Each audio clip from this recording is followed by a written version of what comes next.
राज्यसभा में महाराज धृतराष्ट्र इसका न्याय करेंगे। मृत्यु दंड मिलेगा इसको। चलो। अरे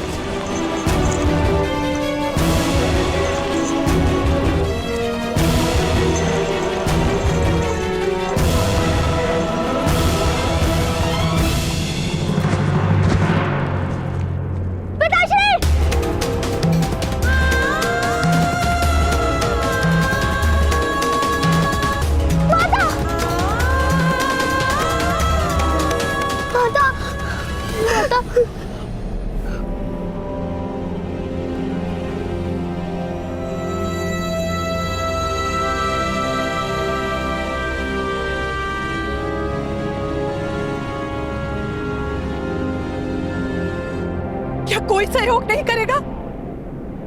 क्या गुरु राष्ट्र में एक निर्दोष की मृत्यु होगी?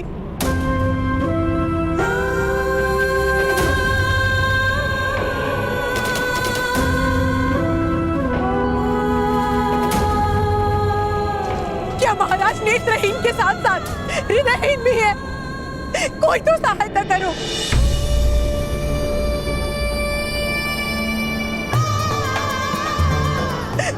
क्या बिना कारण महाराज एक निर्दोष को दंड देंगे? क्या सूतों का कोई आधार नहीं?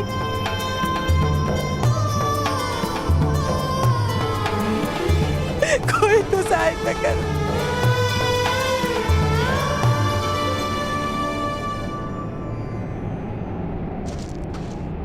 नहीं राधा, महाराज के लिए ऐसे अपशब्द कहोगी तो इसी समय मस्तक काट लिया जाएगा।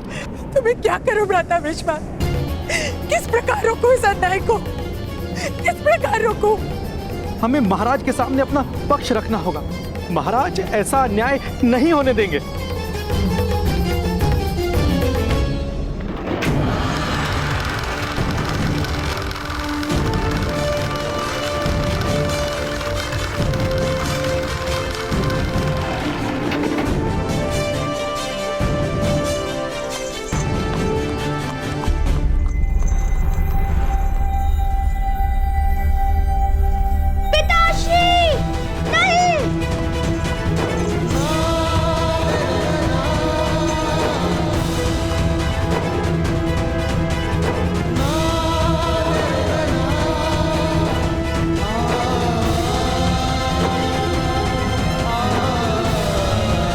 राज्यसभा में कोई आने ना पाए। द्वार बंद कर दो।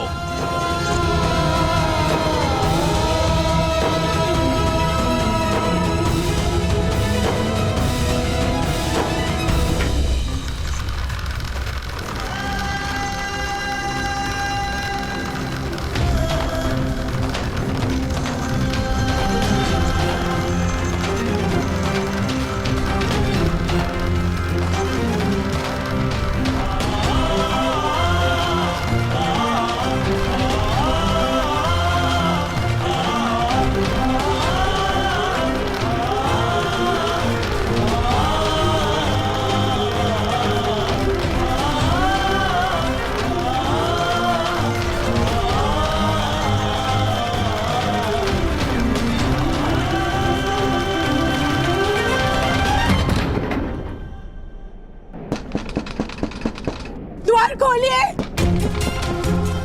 द्वार खोलिए! द्वार खोलिए! हमें महाराज से मिलने दीजिए! हमें महाराज के पास जाना है! कृपा कीजिए, हमें महाराज से मिलने दीजिए। नहीं, ये संभव नहीं है।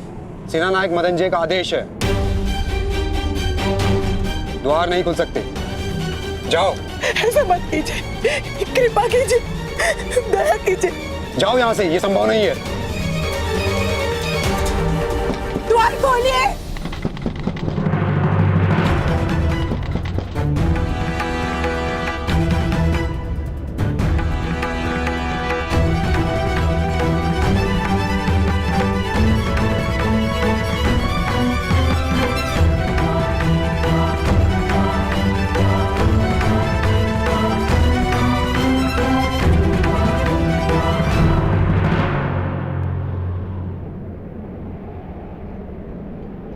भ्राताकर्ण, आप क्या कर रहे हैं? महल में जाने की योजना बना रहा हूँ शोन। हमें राजमहल में जाने की अनुमति नहीं है।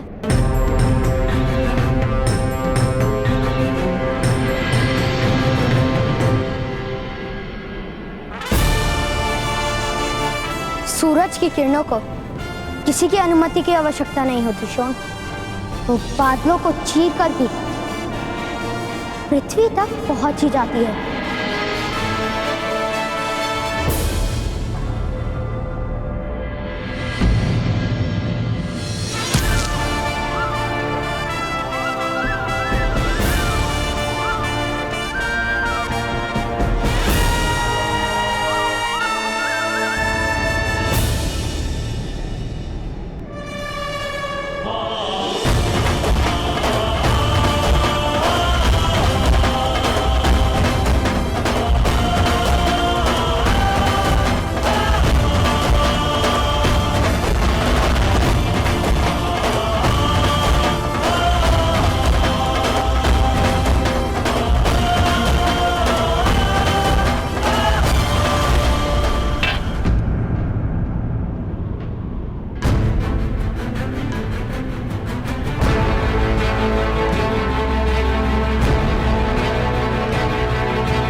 महाराज, जल के जलाशय में विष मिलाने का अपराध स्वयं इस अधिरथ ने स्वीकार किया है।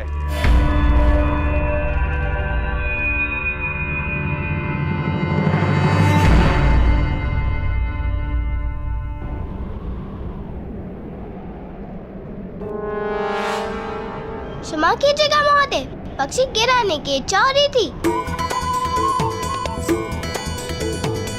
यदि तुम मेरे हाथ आ जाओगे तो समय के अंत तक पक्षी का स्वप्न नहीं देखोगे।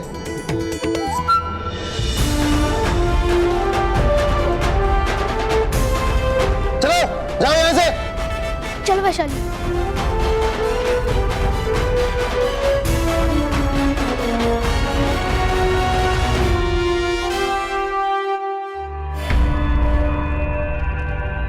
विष के कारण 15 लोहारों की मृत्यु हो गई।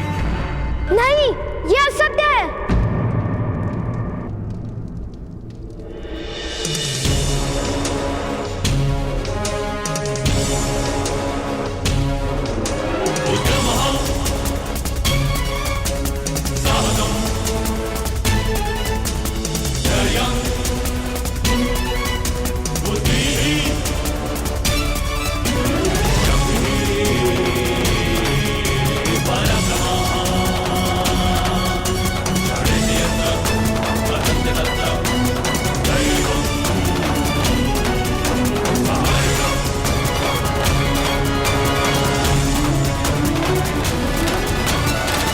मेरे पिता ने कोई अपराध नहीं किया है। मैं स्वयं उस जलाशय में था। यदि उस जलाशय में विष होता तो उसका परिणाम मुझ पर भी होता। पुत्रकान, जाओ यहां से, जाओ। मेरे पिता ऐसा कार्य कर ही नहीं सकते। उस कुएं के यक्षराज ने मुझे वो जल दिया था। उसमें विष नहीं था। यह अवश्य कोई षड्यंत्र है महाराज। मेरे पिता निर्दोष हैं। नहीं महाराज, यही अपराधी है।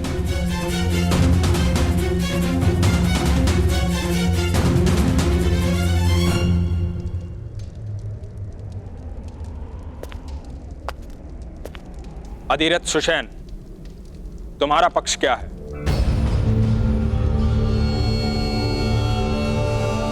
किस कारण तुम अपना अपराध स्वीकार कर रहे थे? इस बालक के पास दिव्य कवच तथा कुंडल है, इसलिए इस बालक का राजकुमारी से दूर और गुप्त रहना अनिवार्य है। इसी कारण मैं इसकी रक्षा का उत्तरदायित्व आपको सौंप रही हूँ। पिताश्री, महाराज के सामने सत्य बोलिए।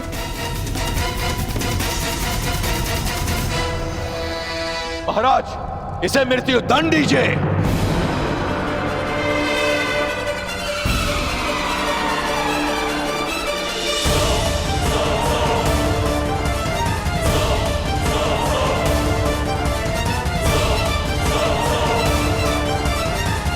ग्राम सेवक मदनजय, क्या तुम्हारे पास कोई और प्रमाण है कि जल में विष अधिरथ ने मिलाया है? कहीं ऐसा तो नहीं इस बालक ने राज दरबार में आपके असत्य को साबित किया था? आप उस अपमान का दंड इस बालक के पिता को दे रहे हो?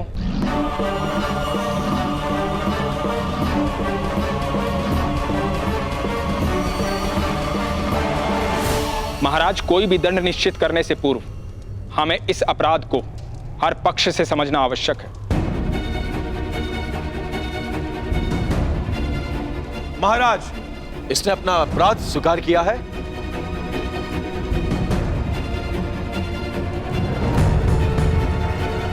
महाराज। हाँ विदुर। महामंत्री विदुर, 15 मनुष्यों की हत्या का दंड केवल मृत्यु ही हो सकता है।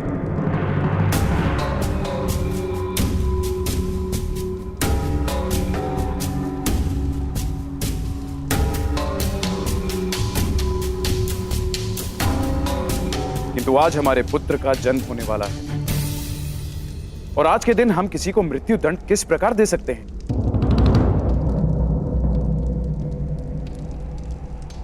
फिर मैं अधिरथ सुषेण को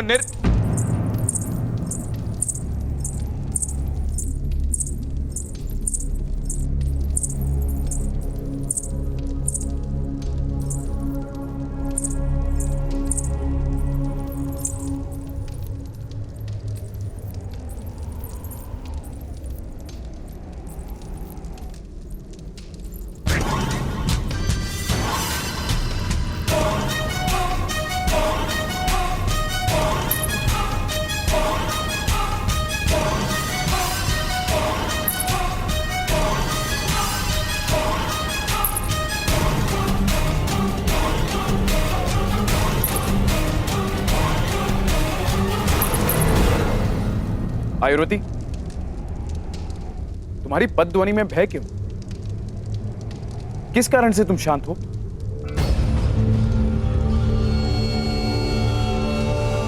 आयुर्वती, तुम्हें आदेश है, मेरे पुत्र का समाचार दो। मेरे उत्तराधिकारी के आने का समाचार इस सभा को दो।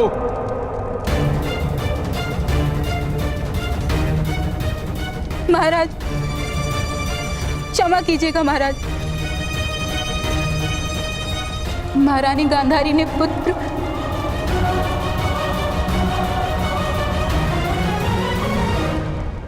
बोलो आयुर्वती। महारानी गांधारी ने पुत्र नहीं, मांस का लोथड़ा जन्मा है।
मैं ग्राम रक्षक के पक्ष को स्वीकार करता हूं विदुर।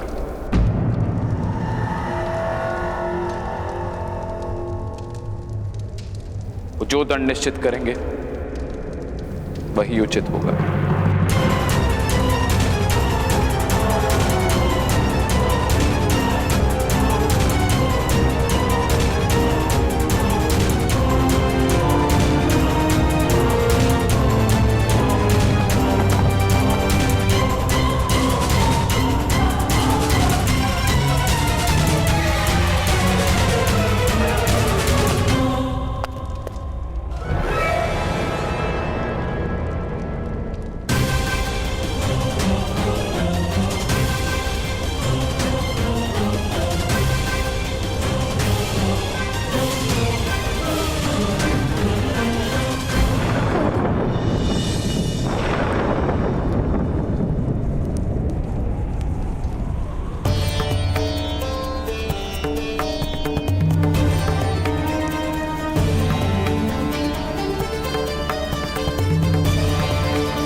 मेरा पुत्र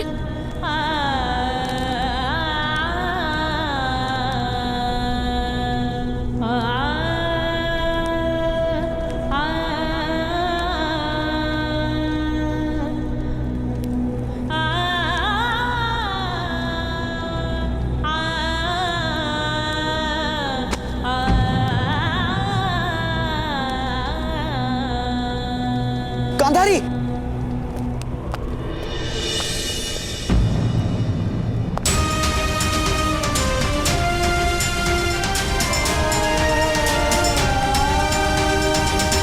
गांधारी, ये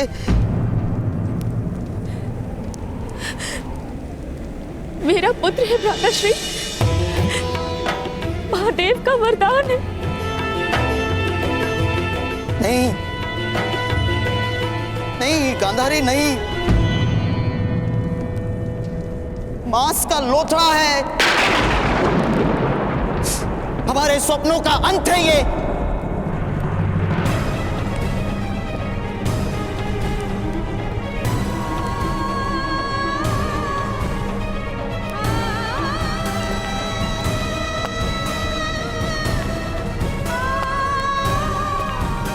अरे देखिए ना भ्राताश्री क्या कह रहे हैं।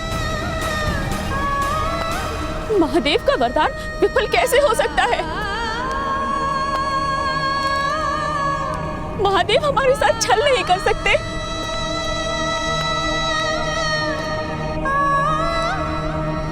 हमारे पुत्र के जन्म से तो हमारे जीवन का प्रारंभ होने वाला था ना आर्य।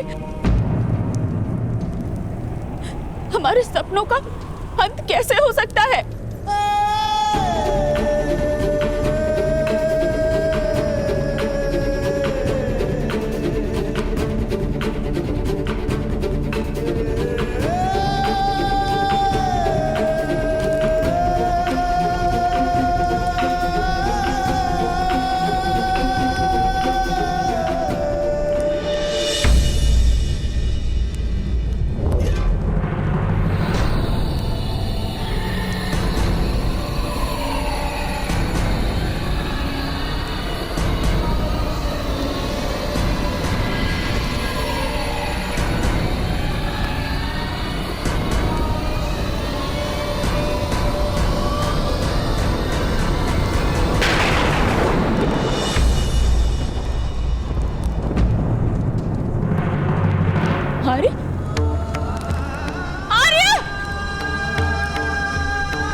कोई तो उपाय होगा पिताश्री। महाराज ऐसा अन्याय किस प्रकार होने दे सकते हैं? कोई उपाय नहीं है।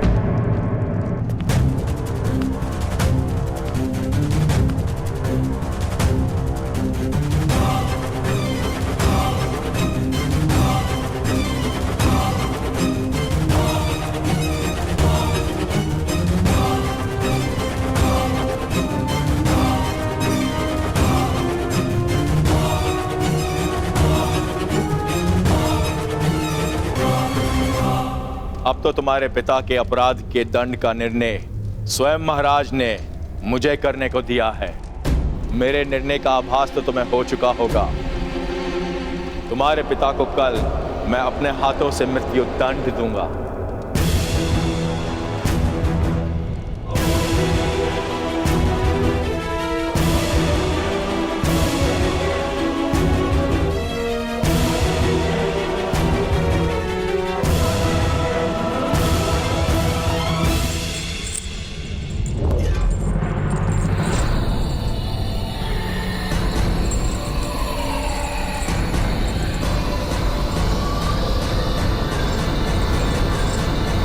मेरे पिता को कोई दंड नहीं दे सकता। यदि तुमने मुझे रोकने का प्रयत्न किया तो गांधार और हस्तिनापुर की सेना से तुम्हें युद्ध करना पड़ेगा। अपने पिता के जीवन की रक्षा करते अपने पूरे परिवार के जीवन को संकट में डाल दोगे। पुत्रकर्ण, वचन दो, कोई ऐसा कार्य नहीं करो कि जिस कारण तुम्हारी माता या भाई पर कोई संकट आए। वचन दो।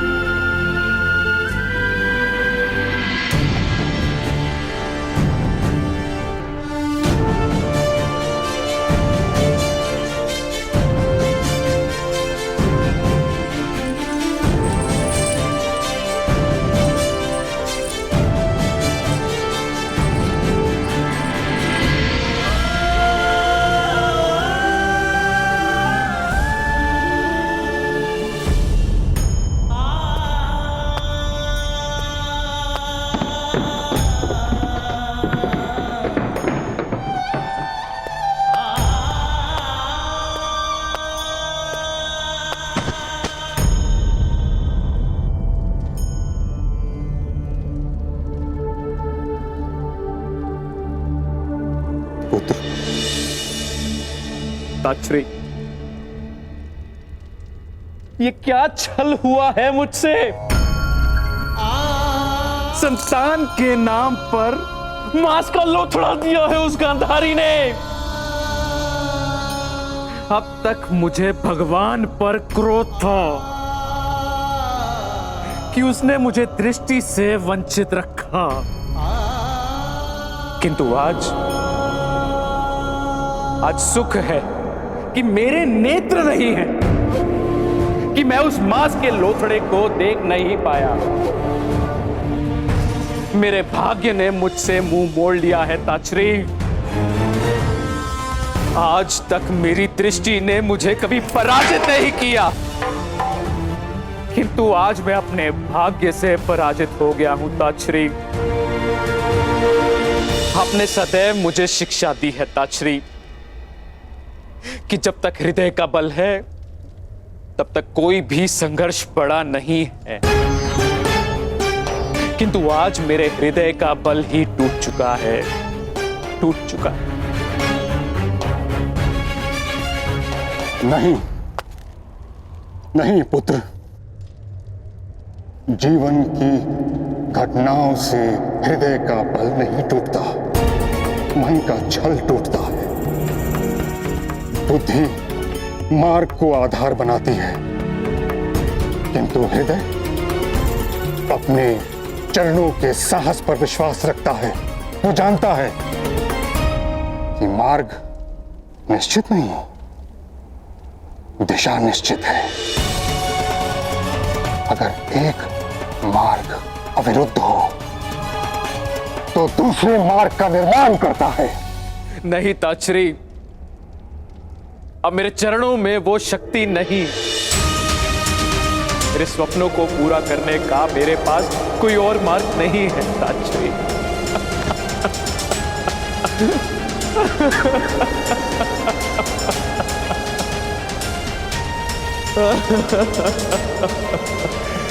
कोई तो उपाय होगा ताक्षरी, कोई तो उपाय बताइए ताक्षरी।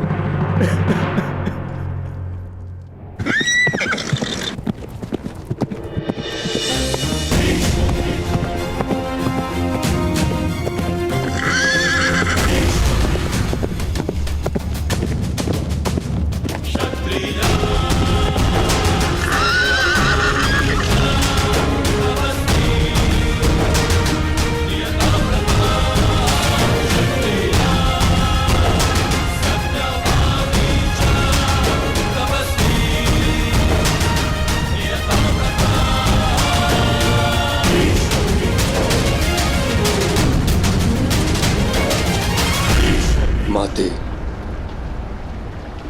आज आपके पुत्र को आपके मार्गदर्शन की आवश्यकता है।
जिस पुत्र ने अपने मार्ग पर अपनी प्रतिज्ञा का बंधन टाल दिया हो, उस पुत्र को ये माँ क्या मार्गदर्शन देगी?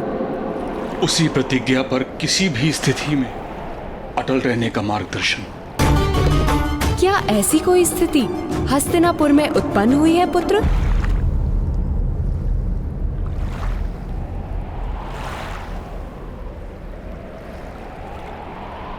धृतराष्ट्र का दुख मेरे हृदय की पीड़ा है माता।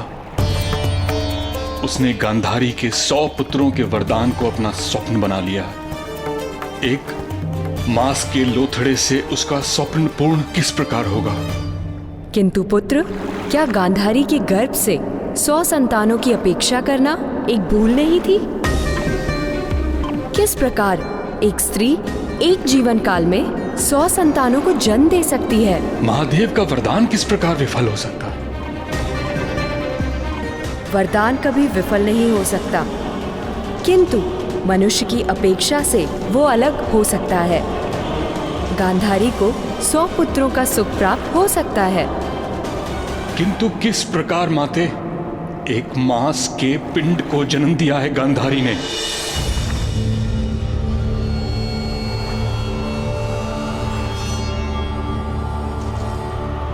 नहीं पुत्र, उसने 100 संतानों के गर्भ बीज को जन्म दिया है।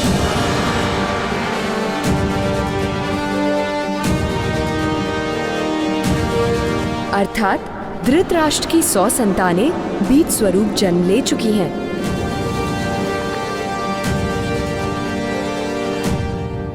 अब उन्हें मानव का रूप देना होगा और ये कार्य इस पृथ्वी पर केवल महामुनि व्यास ही कर सकते हैं।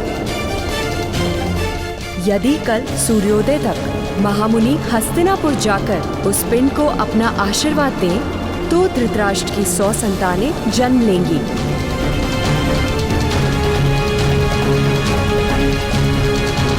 अन्यथा पितृत्व का सुख उसके भाग्य में नहीं।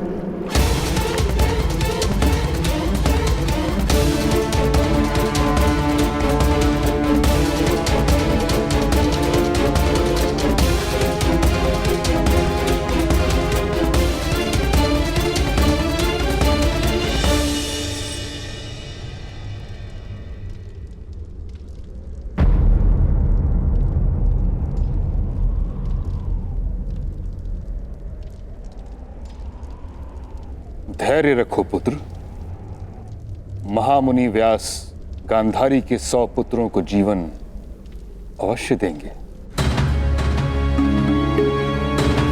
मैं स्वयं जाकर उन्हें तपस्या भंग करने का अनुरोध करूंगा और प्रातः काल से पूर्व उन्हें हस्तिनापुर लाने का संपूर्ण प्रयत्न करूंगा। प्रयत्न करने वाला सफल नहीं होता महामहिम, हठ करने वाला ही सफल होता है। जल की प्राप्ति के लिए प्रयत्न करने वाला नदी और झरने ढूंढता है, और जल के लिए जो हठ करता है वो कुआं खोदता है महामहिम, कुआं।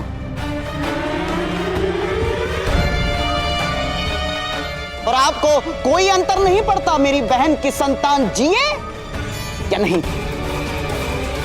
आपके मृत्यु के बाद पिंडदान करने वाला तो जन्म ले चुका है महामहिम।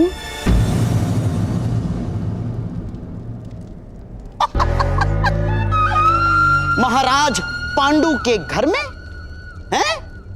धृतराष्ट्र के प्रति मेरे प्रेम पर संदेह है आपको गंधार राज?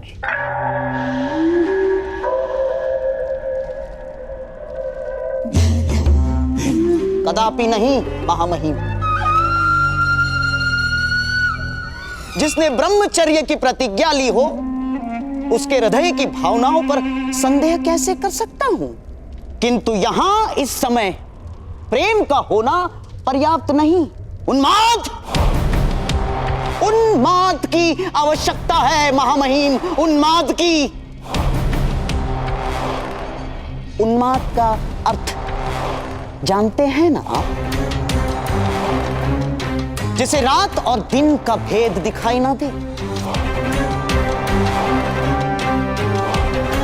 जिसे सत्य असत्य सार असार, उचित अनुचित का विस्मरण हो जाए।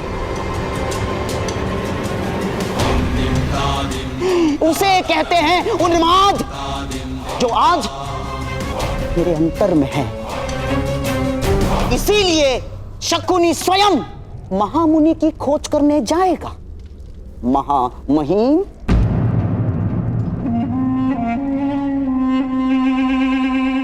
शकुनी यथार्थ कह रहा है ताश्री।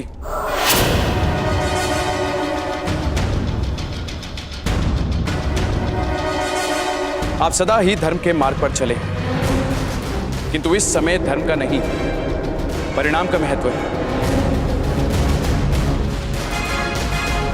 अपनी बहन के प्राण, अपना सम्मान और गांधार की स्वतंत्रता की रक्षा हेतु शकुनी अधिक प्रयत्न करेगा।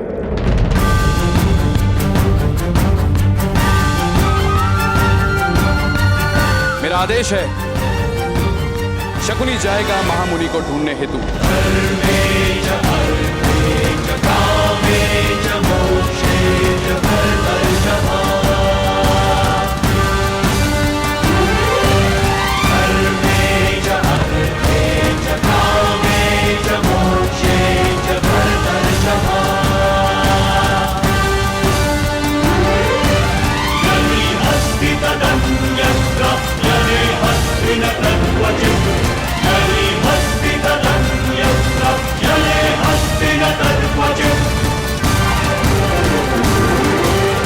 सैनिकों, आप सबसे अधिक बलवान योद्धा समस्त सेना में नहीं है। इसी कारणवश मैंने आपको इस कार्य के लिए नियुक्त किया है। आप सब गांधार राज के संग महामुनि को ढूंढने जाएंगे। स्मरण रहे, महामुनि तक जाने वाला मार्ग अत्यंत निकट है। गांधार राज शकुनी के सामर्थ्य पर मुझे विश्वास नहीं, इसलिए उनकी रक्षा का भार आप पर है। यदि वो अपने कार्य में सफल होते हैं तो संपूर्ण हस्तिनापुर पर आने वाला संकट टल जाए। प्रातः काल से पूर्व महामुनि को हस्तिनापुर ले आते हैं तो आप में से प्रत्येक को धन, धान्य या भूमि देकर संतुष्ट किया जाए। जो मांगोगे दिया जाएगा। क्या जीवन दान मांगने पर वो भी दिया जाएगा महोदय?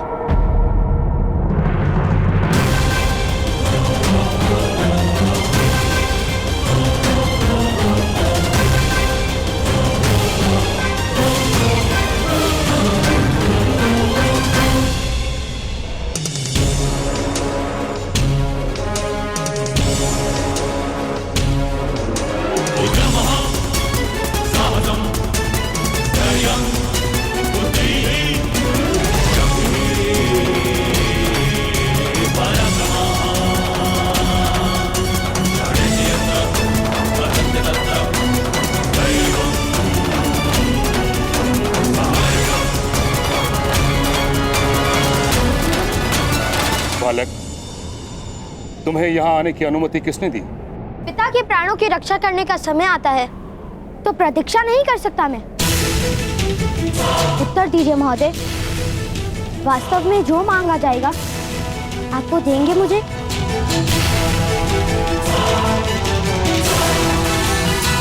किंतु केवल सैनिकों को। अगर मैं इनसे पहले लेकर आऊंगा तो?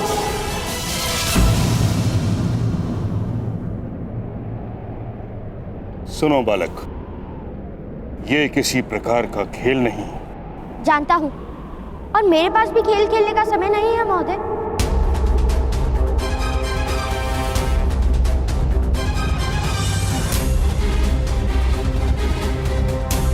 मैं अवश्य अपने पिताश्री की रक्षा करूंगा।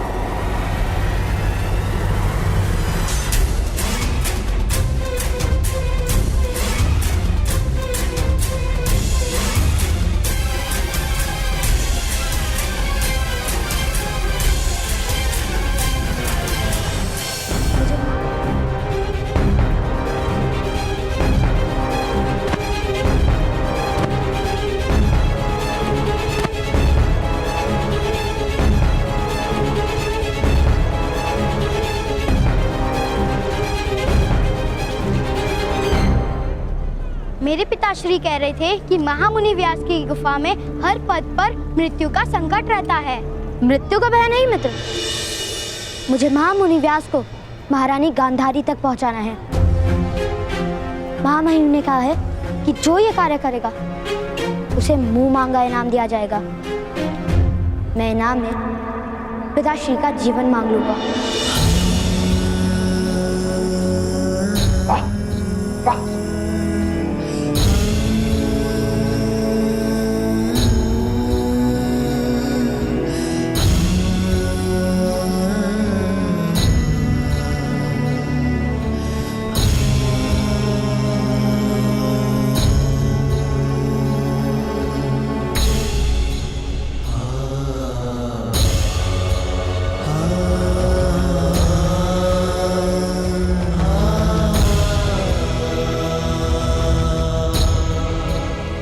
माता, मुझे आशीर्वाद दीजिए।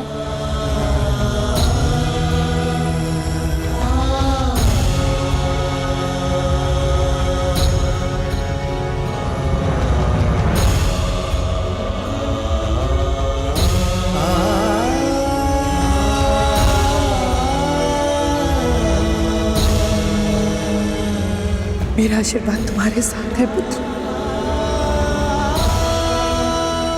तुम्हारा ये विश्वास ही तुम्हारा सबसे बड़ा बल बने।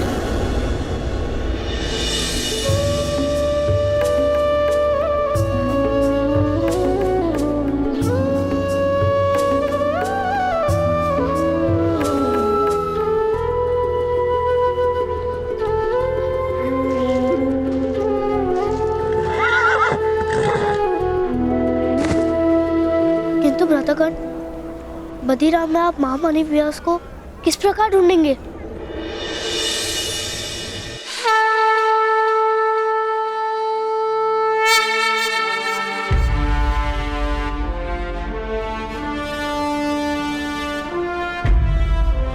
भगवान सूर्य नारायण मेरा मार्गदर्शन करेंगे।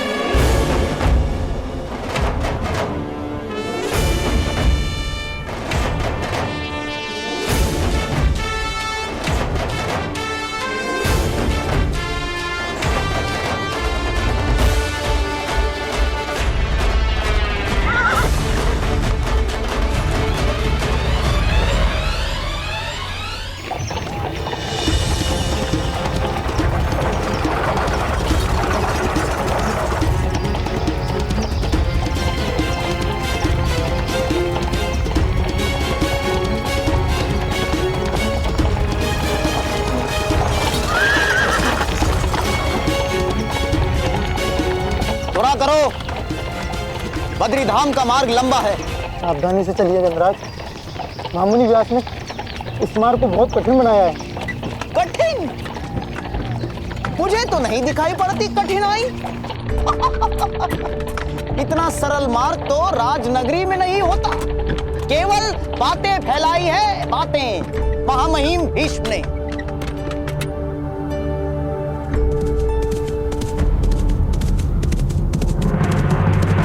रथ रोको।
बालक, तुम यहाँ क्या कर रहे? वही जो आप करें। मैं महामुनि को हस्तिनापुर ले जाऊंगा।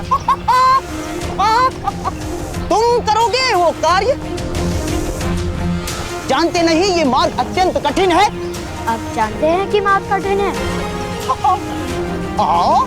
फिर तो ये कार्य आपसे हो ही नहीं पाएगा। जो कठिनाई नहीं जानता वही कठिनाइयों से पार उतरता है, ऐसा मेरे ताऊ ने कहा था।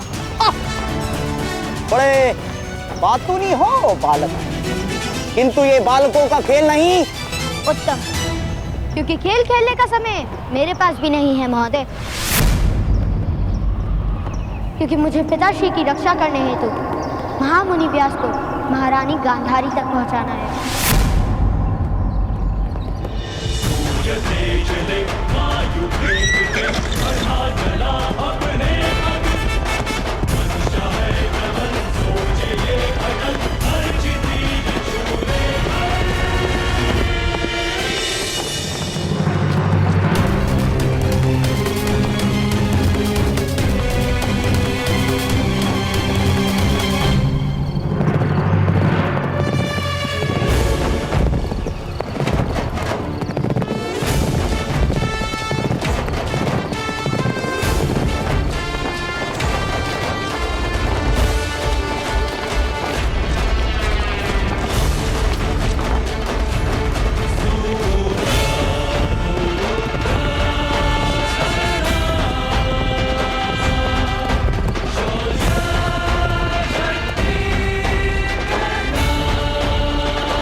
ये कैसा चमत्कार है? हम तो हस्तिनापुर से बद्रीधाम की ओर जा रहे थे। अवश्य ही हमने अपना मार्ग बदल लिया बिना जाने। असंभव! इतनी बड़ी भूल कैसे कर सकते हैं हम? अवश्य ही महामुनि ने हमारी आंखें बांध दी होंगी। बातों से ना ही भूल का निवारण होगा, ना ही बंधन का उपाय होगा। मुझे तो केवल मेरे पिताश्री के प्राणों की रक्षा करनी है।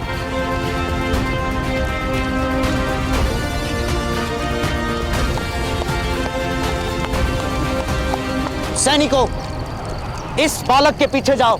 यदि कोई मार्ग मिले तो आकाश में जलता तीर छोड़कर संकेत देना। जाओ। और हमारा रथ उस दिशा में मोड़ लो।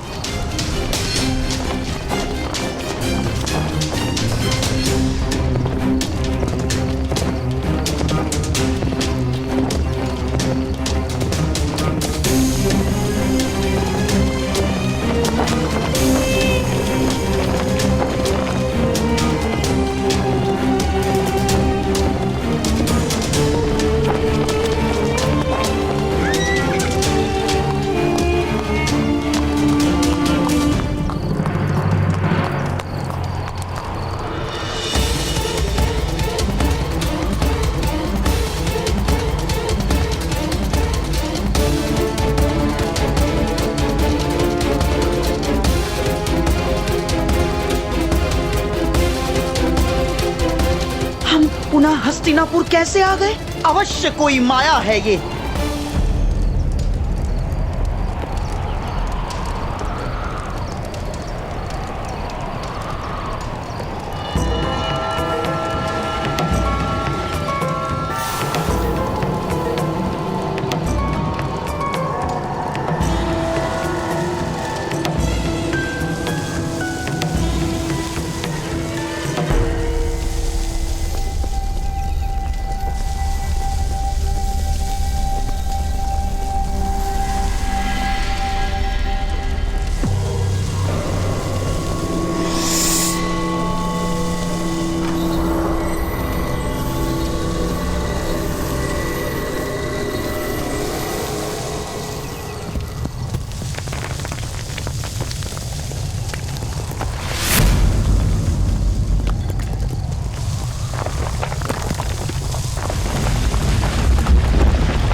तो तुमने उसे जाने क्यों दिया रहा था?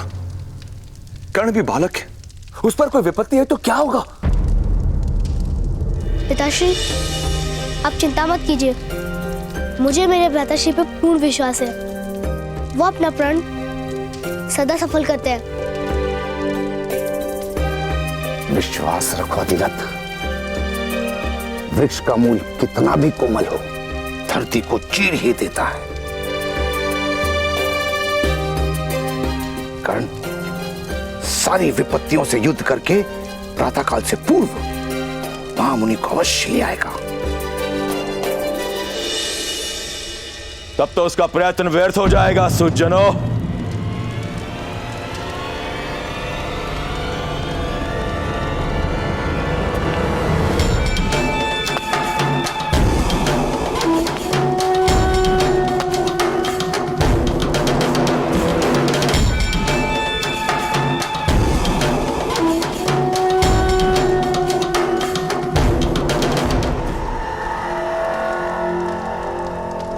न्याय प्रतीक्षा कर सकता है, प्रतिशोध प्रतीक्षा नहीं करता। आज प्रातःकाल से पूर्व ही सूत अधिरथ की मृत्यु होने वाली है।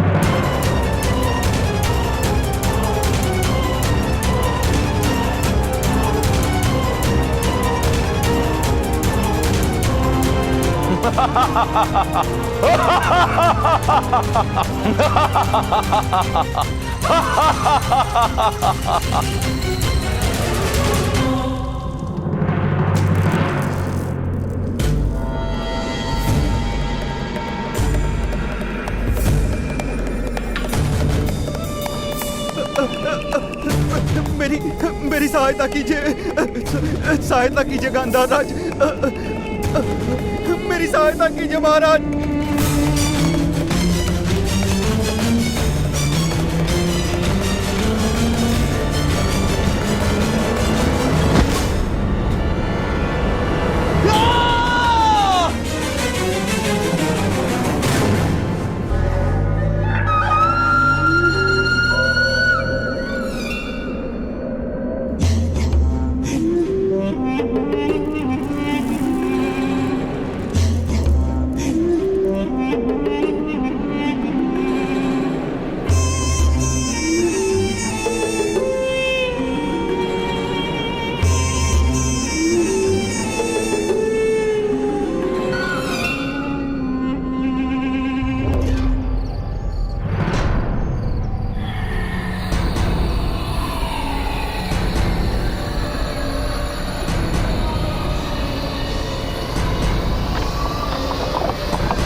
वास्तव में अद्भुत हो बालक,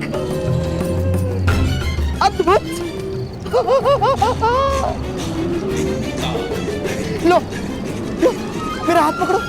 ताऊ ने कहा है जो ऊपर है उनका हाथ पकड़ते नहीं और जो नीचे है उनका हाथ कभी छोड़ते नहीं। हाँ?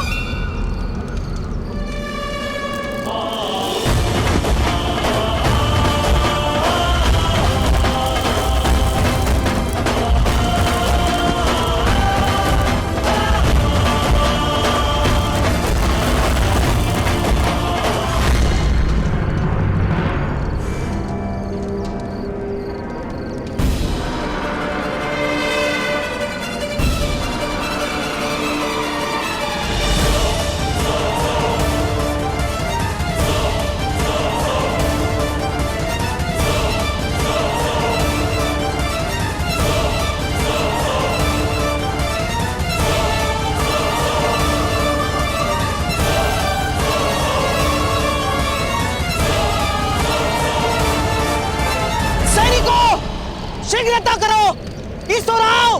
हम योद्धा हैं महाराज, शत्रुओं से युद्ध कर सकते हैं, माया के सामने लड़ नहीं सकते। हमें क्षमा कीजिए गांधार राज। मैं तुम्हें मृत्यु दंड दूंगा। और यदि हम आपके साथ गए तो मृत्यु अवश्य निश्चित है। हाँ? आगे और भयानक माया होंगी गांधार राज।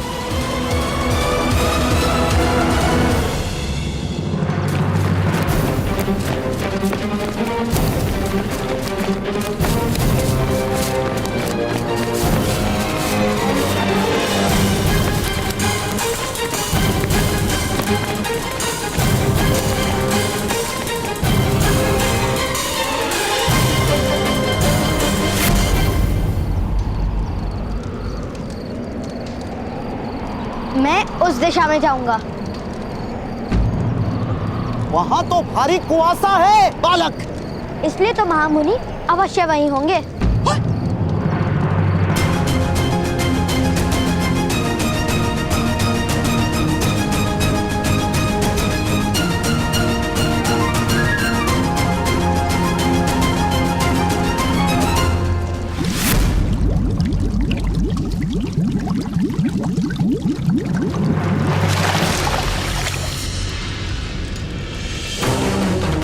अभी प्राण मत त्यागना अधिराज, अभी तुम्हारे मृत्यु का समय नहीं आया।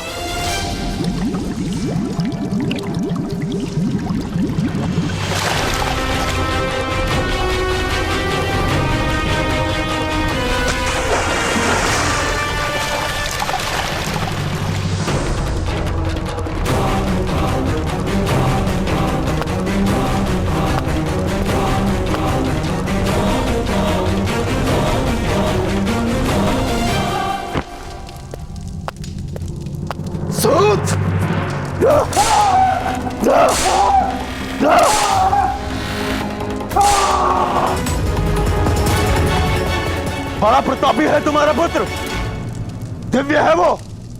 स्मरण रहे सूत अधिरथ, वृक्ष को फल आता है तो उसे पत्थर से मारा जाता है, मोर के पंख निकलते हैं तो उसका आखेट किया जाता है।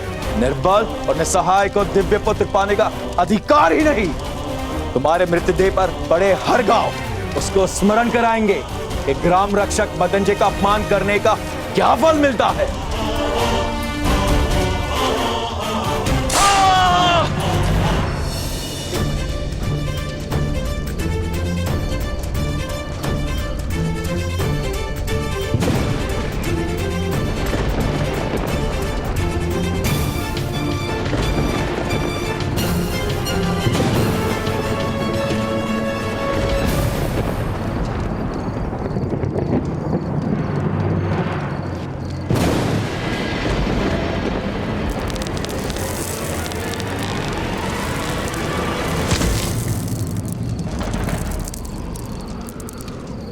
सहायता करो, कोई है जो इस वृद्ध की सहायता करे? लगता है किसी को सहायता की आवश्यकता है। केवल माया है बालक, चलो। हे ईश्वर, इस पीड़ा से मुक्ति दे, मदद करो।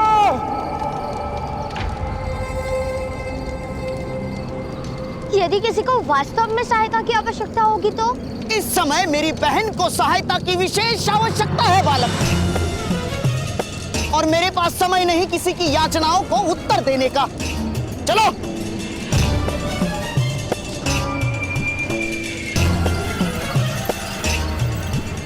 अरे कोई है, मदद करो।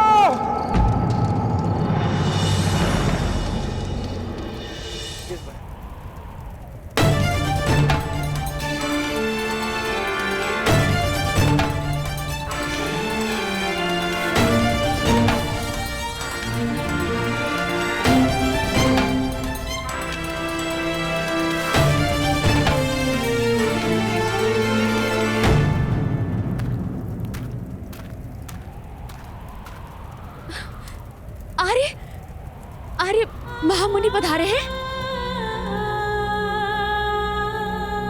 महामुनि नहीं आएंगे गांधार कुमारी। तुम्हारी मातृत्व का सूर्य उदय होने से पहले ही अस्त हो चुका है। असंभव, ऐसा नहीं हो सकता। महादेव का वरदान विफल नहीं हो सकता। अरे महादेव का वरदान विफल नहीं हुआ गांधारी, तुम्हारा जन्म विफल हुआ है। सिन्ही का दूध केवल स्वर्ण के पात्र में ही टिक सकता है। वरदान को धारण करने की पात्रता नहीं तुम्हारी, और इसीलिए अब हस्तिनापुर की महारानी बने रहने योग्य नहीं हो तुम।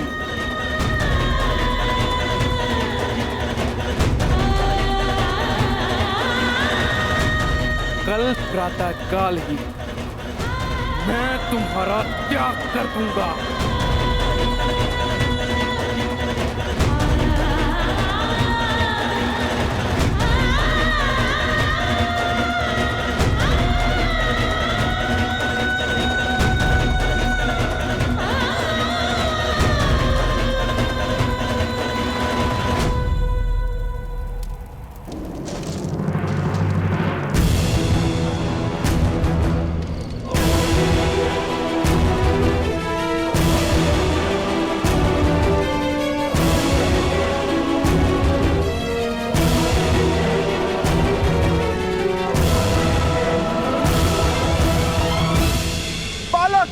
पुत्र, मेरी सहायता करो।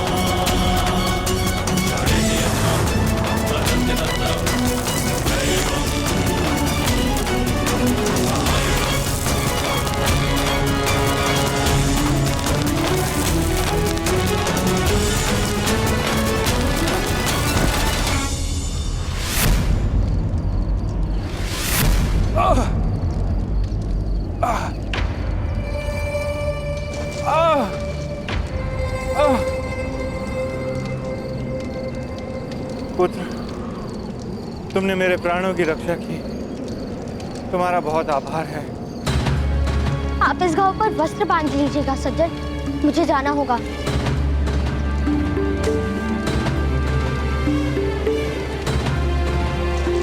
बालक,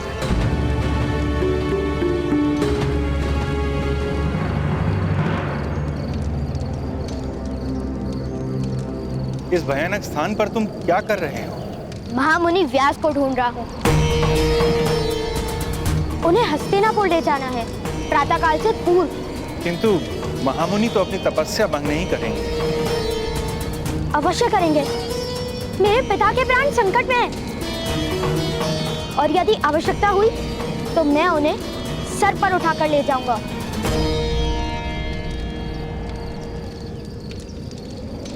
तुम्हारा आत्मविश्वास प्रशंसा योग्य है पुत्र, किंतु बल की भी एक मर्यादा होती है। मैंने इस वृक्ष को भी उठाया था ना? वृक्ष प्रतिकार नहीं करता, वृक्ष का अपना कोई संकल्प नहीं होता। बल से किसी के संकल्प को किस प्रकार विचलित करोगे वत्स? मैं नहीं जानता। तुम्हारा संकल्प था प्रवास का, किंतु मैंने तुम्हें यहाँ बुलाया तो तुम आए। क्यों? क्योंकि आप पीड़ा में थे। केवल इतना ही कारण नहीं था कि तुम मेरे पास आए वत्स। विचार करना इस बात पर।